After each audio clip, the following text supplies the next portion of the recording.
सबसे प्यारी है, माँ तू जग में न्यारी है। माँ तू सबसे प्यारी है, माँ तू जग में न्यारी है।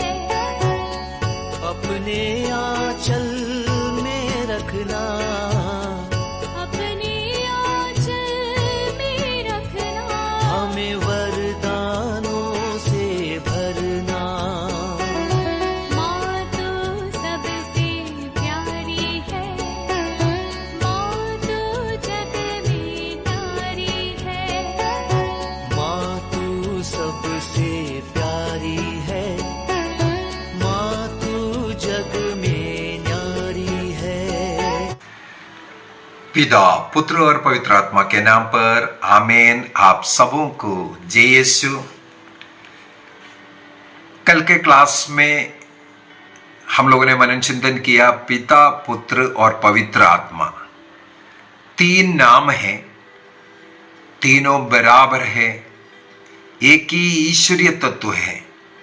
और पिता, पुत्र, पवित्र आत्मा, पहले पिता का नाम, इसके बाद पुत्र का नाम, इसके बाद पवित्र आत्मा का नाम क्यों लेते हैं, इन सब बातों पर हम कल मनन चिंतन किया। आज पवित्र तृत्व के विषय में कई पाषंडताएं शुरू हुआ। इसका पीछे का कारण पवित्र तृत्व के विषय में इवन आदिम कलीसिया में लोग जान रहे थे एक ईश्वर है, लेकिन इसको लोगों को कैसे सिखाए एक प्रॉब्लम था। मुझे ये पढ़ने के लिए भी मिला, जो आदिम कलीसिया के जो चर्च फादर्स जिसे हम लोग कहते हैं, उनमें से कुछ लोगों में ऐसे ऐसे पाषंडता में भी गिरा हुआ है। वे लोग ईश्वर के विषय में सिखाना और पवित्र तत्व के विषय में पिता, पुत्र और पवित्र आत्मा के विषय में सिखाना चाह रहा था। उस सिखाने के अंदर ही कहीं ना कहीं पाषंडता भी घुसा हुआ है। जोसेफियस के विषय में मैंने पढ़ा है, और ऐसे कई संत भी है। ऐसे लोगों में भी ऐसा एक प्रॉब्लम होता हुआ हमें मिलता है। क्या कारण है हमें मालूम है। जैसे क्रिश्चियनिटी, वो एक ही ईश्वर में विश्वास करते हैं, मोनोथेइज्म कहते हैं, एक ही ईश्वर में।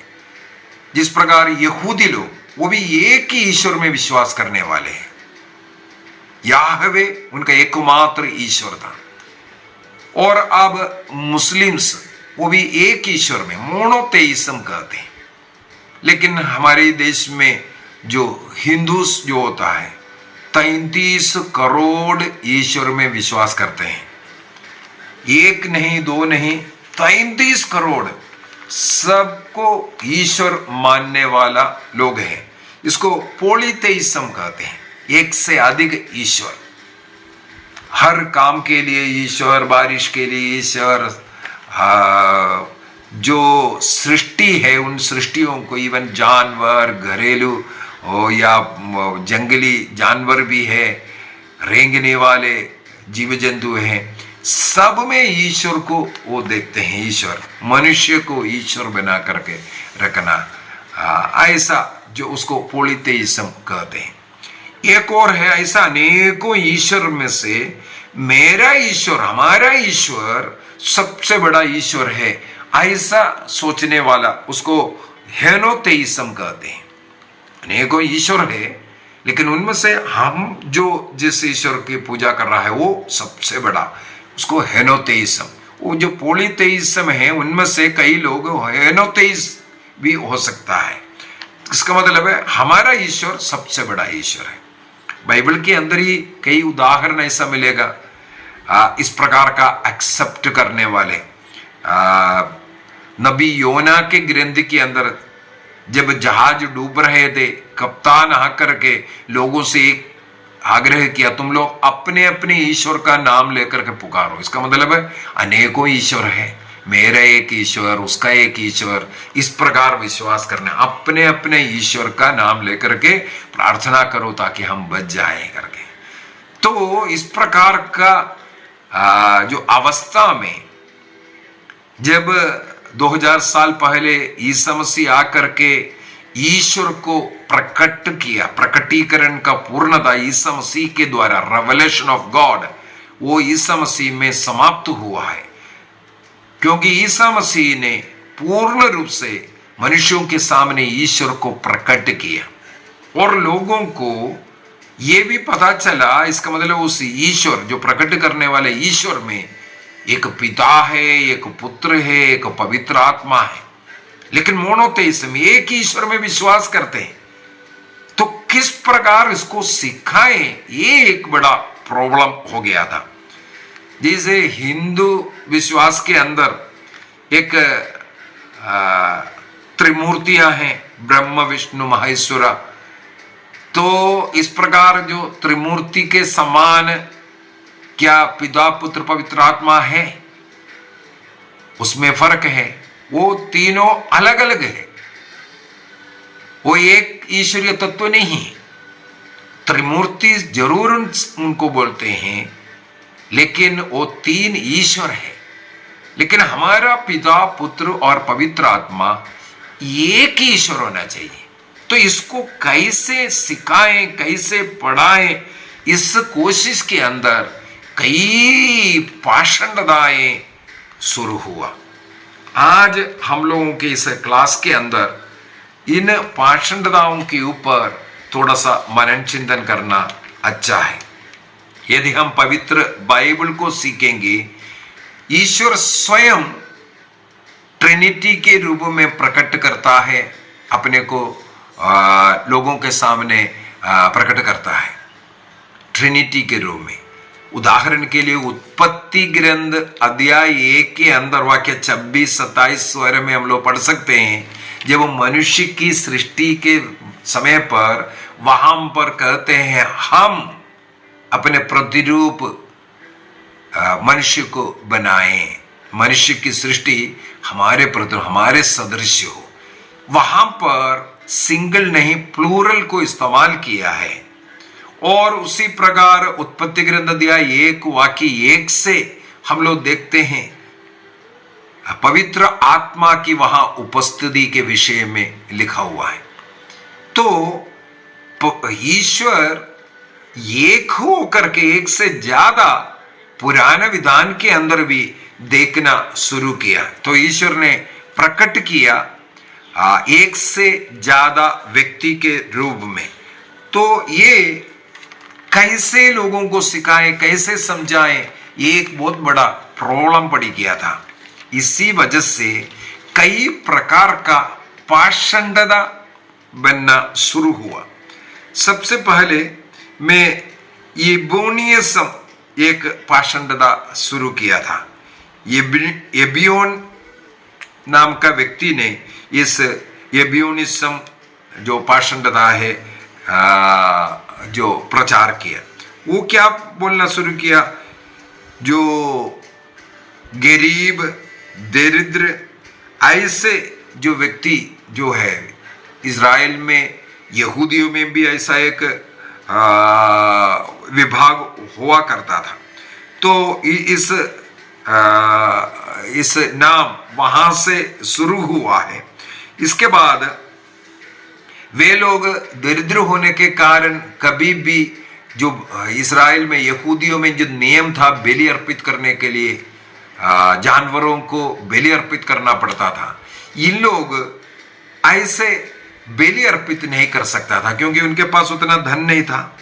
इसलिए उन लोगों ने अपना भावना से ईश्वर का एक रूप को बोलना शुरू किया। ईश्वर को ऐसा बलि की जरूरत नहीं, ईश्वर एक एंजल है, याहवे केवल एक एंजल है, स्वर्गदूत जैसे हैं, इसलिए उसको कोई बलि की जरूरत नहीं। दूसरा, ईसा मसीह ईश्वर ही नहीं है क्योंकि वो याहवे नहीं है। माता मरियम से जन्म लेने के पूर्व में ईसा मसीह था ही नहीं।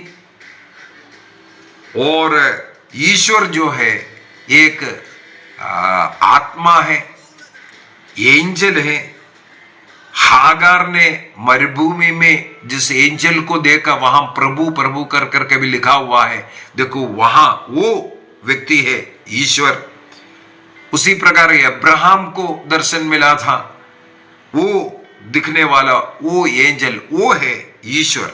इसलिए ईश्वर एंजल है, उनको इस प्रकार का बलि ये सब का जरूरत नहीं है। ये बोल करके एक ग्रुप ईश्वर को एंजल के रूप में सिखाना शुरू किया। उस पाषंडता का नाम है इबोनियज्म। इसका खंडन 4th सेंचुरी में आकर के इसके खिलाफ लोगों को सिखाना शुरू किया, ये सब गलत शिक्षा है, इसके पीछे मत जाना, ऐसे ऐसे बोल करके कई किताबें लिखा। और विशेषकर मुझे पढ़ने के लिए मिला है एपिफेनस इसके ऊपर बहुत जोर लगा करके इस पाषंडता को बंद करने का कोशिश किया। इसके बाद फिर पवित्र आत्मा के विषय में और पुत्र ईसा मसीह के विषय में और ट्रिनिटी के विषय में, पवित्र तृत्व के विषय में जब लोगों को सिखाना शुरू किया, 2nd सेंचुरी में आकर के एक और पाषंडता शुरू किया। उसका नाम है मोनार्कियनिज्म। उसमें ये लोग वही सिखा रहा है, जैसे कई लोग 3 ईश्वर के रूप में पिता पुत्र और पवित्र आत्मा को बोलने लगा।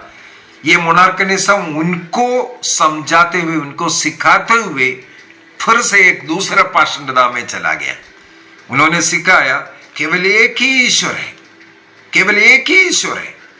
उस ईश्वर एक शक्ति है, वो याहवे है।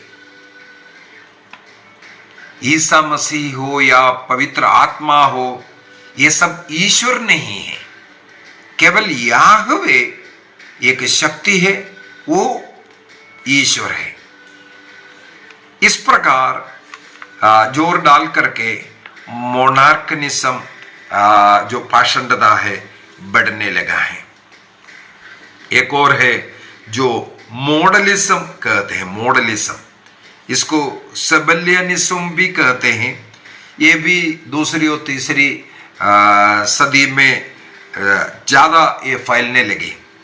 ये सबेलियनिज्म इसलिए कहते हैं क्योंकि सबेलियुस नाम का एक मुझे पढ़ने के लिए मिला एक थियोलॉजियन ने इस पाषंडता को शुरू किया। उनका कहने के अनुसार ये पवित्र तृत्व को वो कैसे देखा, जैसे फिल्म वगैरह में हम लोग देखते हैं एक ही हीरो 3 रोलों में दिखता है, 3, 4 कितना भी रोलों में दिखता है। उसी प्रकार एक ही ईश्वर है, वो 3 रोल में दिख रहा है, 3 वेश पहन करके आ रहा है, कभी बाप का, कभी पिता का, कभी किसी छोटा भाई का, ऐसे ऐसे कर करके ये एक प्रकार का मॉडल बन करके आ रहा है। पिता ही पुत्र है, पुत्र ही पवित्र आत्मा है, पवित्र आत्मा ही पिता है। इस प्रकार एक व्यक्ति 3 मॉडल बन करके आता है, ये सिखाना शुरू किया। कभी वो पिता का ड्रेस पहन लेगा, कभी पुत्र का, कभी पवित्र आत्मा का, लेकिन ये 3 ड्रेस पहनने वाला, 3 काम करने वाला, 3 प्रकार का एक्टिंग करने वाला एक व्यक्ति है, ये सिखाने वाला एक पाषंडता शुरू हुआ। उस पाषंडता का नाम है मॉडलिज्म। दुख की बात यह है, बहुत ही ज्ञानी, बहुत ही थियोलॉजियन, बड़ा थियोलॉजियन है, इस प्रकार का ये पाषंडता शुरू किया था। जहां कहीं भी पाषंडता शुरू हुआ, साथ ही साथ उसके खिलाफ कैथोलिक चर्च आधिकारिक रूप से पढ़ाई कर करके उनका खंडन भी किया है। इसलिए अनेकों सिनड बुलाया जाता है, सिनडों में इसके खिलाफ बोल करके सिखाते हैं। जैसे जो सबॉर्डिनेट वाला जो पाषंडता है, पिता सबसे बड़ा, पुत्र इसके बाद सेकंड नंबर में, और पवित्र आत्मा तीसरा नंबर में। ये तीनों ईश्वर है, तीनों ईश्वर है, लेकिन बड़ा पिता, उससे छोटा पुत्र, उससे छोटा पवित्र आत्मा। इसको सबॉर्डिनेशनिज्म कहते हैं, सबॉर्डिनेशनिज्म। एक बड़ा, उसके नीचे कर करके, है ना, सबॉर्डिनेट्स। इस प्रकार का ये जो पाषंडा शुरू हुआ, तुरंत कलीसिया में जो सिनड बुलाया गया और इस पाषंडता के खिलाफ जो है आधिकारिक रूप से ये पाषंडता है, ये ऐसा सिखाने वाला पाषंडी है, कलीसिया से एक्सकम्युनिकेट ऑटोमेटिकली। और दुख की बात ये भी है, ये इस प्रकार का सिखाने वाला कलीसिया का ही मुख्य बड़े बड़े प्रीस्ट लोग, बड़े बड़े बिशप लोग इस प्रकार सिखाना शुरू किया था। मुझे पढ़ने के लिए मिला है, इवन जो ओरिजिन, जो आदिम सभा का जो बाइबल पंडित है और चर्च फादर माना जाता है, उनका कई दस्तावेज हम लोग आज भी स्वीकार किया हुआ है, वो भी इस सबॉर्डिनेशनिज्म में फंस गया था। वो भी उसको स्वीकार किया था, हाँ पिता बड़ा है, पुत्र सेकंड नंबर में और पवित्र आत्मा तीसरे नंबर में। इस प्रकार पवित्र तत्व के विषय में कई बार सिखाते सिखाते और यीशु के विषय में सिखाते सिखाते कई पाषंडताएं शुरू हुआ। उनमें से आर्यनिज्म हो या नेस्टोरिनिज्म हो। आर्यनिज्म में ये ईसा मसीह का जो डिविनिटी है, ईश्वरत्व को वो खंडन करता है, वो ईश्वर नहीं है करके। जहां नेस्टोरिनिज्म में हम लोग देखते हैं ईसा मसीह में दो व्यक्ति है, एक ईश्वरीय व्यक्ति, दूसरे एक मनुष्य व्यक्ति। वो मनुष्य व्यक्ति माता मरियम में जन्म लिया है, ईश्वरीय व्यक्ति पवित्र आत्मा में जन्म लिया है। इस प्रकार सिखाने वाला नेस्टोरिनिज्म, ये सब मेरे विचार में अगले क्लास में हम लेंगे। आज ये हम लोगों को समझने के लिए मिला है कि पवित्र तत्व के विषय में सिखाते सिखाते कई प्रकार का पाषंडता शुरू हुआ। उन पाषंडताओं के कारण अनेकों लोग सत्य से दूर होना पड़ा। सत्य शिक्षा से कई लोग उनका फॉलोवर बन गए।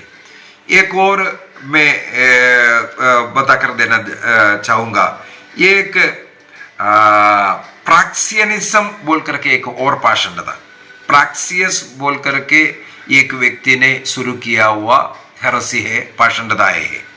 उसने ये कहा प्राक्सियनिज्म में क्या है, एक ईश्वर है जो मनुष्य बना था, जो मर गया था और जो क्रूस पर चढ़ाया था।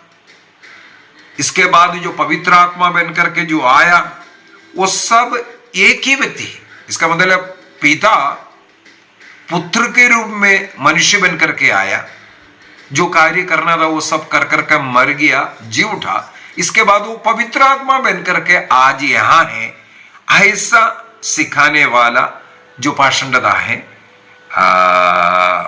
जो प्राक्सियनिज्म, इसको पासियनिज्म भी इसको कहते हैं, पासियनिज्म भी इसे बुलाते हैं। और तरतुल्यन, जो चर्च फादर तरतुल्यन है, इसको इस प्रकार जो सिखा रहा है, एक ही व्यक्ति पिता भी है, इसके बाद वो पुत्र का वेश कर करके आया, वो जो कार्य करना था क्रूस पर मर करके जी उठने के बाद वो पवित्र आत्मा बन करके आज है। ऐसा सिखाने वाला ये पासियनिज्म या प्राक्सियनिज्म नाम का ये जो पाषंडता, तो कई ऐसा पाषंडता मैंने कई नोट किया हुआ है। अभी कुछ अगले क्लास में भी मैं बताकर दूंगा। तो पवित्र तृत्व ना समझ में आ रहा था, इस कैसे तीन है लेकिन तीनों एक कैसे है, ये ना समझने के कारण अनेकों लोग इस प्रकार का पाषंडता सिखाना पड़ा। और आज ये जो सारे मैंने 10-12 पाषंडता के विषय में आपको सिखाऊंगा, ये सब मिला हुआ एक रूप आज भी जीवित है पेंटेकोस्टल कलीसिया में। इसलिए सब अपना अपना बाइबल पकड़ करके अपने अपने तरीके से सिखा रहा है। कैथोलिक कलीसिया इसलिए बार बार वार्निंग दे रहा है, जो कलीसिया सिखाएगा केवल वो ही सिखाना है, जो कलीसिया नहीं सिखाता है वो हमें सिखाने का अनुमति नहीं है। लेकिन पेंटेकोस्टल कलीसिया में ये प्रॉब्लम हो गया, सबको अपना अपना बाइबल और अपना अपना तरीके से, अगर पैसा है तो आप प्रिंट कर करके अपने तरीके से प्रिंट कर दो। इसीलिए पेंटेकोस्टल कलीसिया में जो बाइबल है, जो ओरिजिनल बाइबल से भिन्न बाइबल मिल रहा है।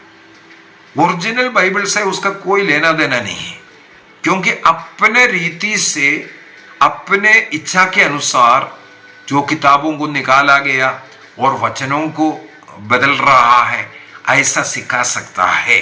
ये पाषंडता के कारण, इस पाषंडता में ना पड़ने के लिए बार बार मेरे इस चैनल के द्वारा आप लोगों से फिर यही अनुरोध भी करते रहते हैं, आप लोग पेंटेकोस्टल चर्च का यूट्यूब चैनल वगैरह देखना बंद कीजिए, क्योंकि अनेकों लोग जो सवाल मेरे से करते हैं, ब्रदर जी देखो वहां बोला, क्यों नहीं कैथोलिक चर्च के यूट्यूब चैनल से आपको डाउट नहीं है? क्यों नहीं है? क्योंकि ये आधिकारिक रूप से जो पवित्र आत्मा दिया है और जो सिनड जिसे पारित किया है उसी को हम लोग सिखाते हैं। उदाहरण के लिए जो मैं ये सिखा रहा हूं, मैं नोट बनाया, जितना ऐसा मुझे कैथोलिक चर्च का जो टीचिंग, ऑफिशियल टीचिंग, वो सीख करके उसका नोट्स बना करके मैं सिखा रहा हूं। इसका मतलब मेरा ये टीचिंग कैथोलिक कलीसिया का टीचिंग होता है, अपना मर्जी का टीचिंग नहीं हो सकता है। इसीलिए आधिकारिक रूप से सिखाने वाले जो लोग हैं केवल उन्हीं को सुन लीजिए, अन्यथा धीरे धीरे जितने भी इस प्रकार का हेरेसी पाषंडता शुरू हुआ, उनका अनेकों फॉलोवर हुआ है, अनेकों फॉलोवर हुआ है। आयरिनिज्म हो या कुछ और नेस्टोरियनिज्म हो, जितना भी ऐसा पाषंडताएं शुरू हुआ, बहुत फॉलोवर्स हुआ, और कैथोलिक चर्च से वो लोग हट करके इस प्रकार का पाषंडता सिखा करके अपना चर्च चला रहा है। तो 40,000 से ज्यादा गुटों में बट गया करके बोलते हैं। रजिस्टर्ड जो चर्चेस का संख्या 40,000 से ज्यादा है करके सुनने में आता है। क्यों? क्योंकि ऐसा सिखा रहा है, पाषंडताएं सिखाने के कारण। जो एक टीचिंग जो मिल रहा है वो कैथोलिक चर्च का, जो पवित्र तृत्व के विषय में बाइबल के अंदर कहाँ पवित्र तृत्व है, जैसे पुराने विधान में पवित्र तृत्व के विषय में लिखा हुआ है, नए विधान में जैसे लूकस का सुसमाचार अध्याय 1 वाक्य 26 से माता मरियम के पास स्वर्गदूत आकर के जो बातें कहा, वहां पवित्र तृत्व के विषय में लिखा हुआ है। देखो, पवित्र तृत्व का प्रकटीकरण सबसे पहले गब्रियल स्वर्गदूत माता मरियम को नए विधान में दिया। पवित्र तृत्व का प्रकटीकरण हुआ। यीशु मसीह ईश्वर का पुत्र जन्म लेने के विषय में, पवित्र आत्मा उन पर आने के विषय में, इस प्रकार पिता, पुत्र और पवित्र आत्मा के विषय में हमें कहां सुनने के लिए मिलता है? लूकस का सुसमाचार अध्याय 1 में ही स्वर्गदूत गब्रियल के द्वारा इस प्रकार प्रकटीकरण हुआ है। उसको आधिकारिक रूप से सीखने के बाद उसको कैसे समझना है, वो कैथोलिक कलीसिया सिखा रहा है। तो पाषंडताएं का शुरुआत पवित्र तृत्व का जो टीचिंग्स के द्वारा शुरू हुआ है। पवित्र तृत्व उनको सबको मालूम था एक ही ईश्वर है, लेकिन सिखाते सिखाते कहीं कहीं जगह पर 3 ईश्वर बनाया, या एक ही व्यक्ति को 3 रस्में दिखाया, नहीं तो एक पिता बड़ा है, छोटा है, पुत्र, इस प्रकार सिखाना शुरू किया। ये सब पाषंडताएं हैं। आइए हम अपनी आंखें बंद करें, इस प्रकार के पाषंडताओं से दूर रहने का निर्णय कीजिए। सत्य कलीसिया जो सिखाते हैं उसके अनुसार हम सीखेंगे और उसके अनुसार जीवन जिएंगे। हमारे कलीसिया को पवित्र आत्मा संचालित करते, किसी मनुष्य नहीं। पवित्र आत्मा कोई गलत शिक्षा नहीं देते। इसलिए 2000 साल से एक चर्च, कैथोलिक चर्च सिखाते आ रहे हैं। 140 करोड़ से ज्यादा सदस्य है इसका, क्योंकि कलीसिया पवित्र आत्मा द्वारा संचालित शिक्षाएं दे रहा है। उस शिक्षा को ग्रहण कर लोग पिता को जान रहा है, पुत्र को जान रहा है, पवित्र आत्मा को जान रहा है। प्रभु हम सबों को आशीष दे, पिता, पुत्र और पवित्र आत्मा के नाम पर आमीन। आप सबों को जय यीशु।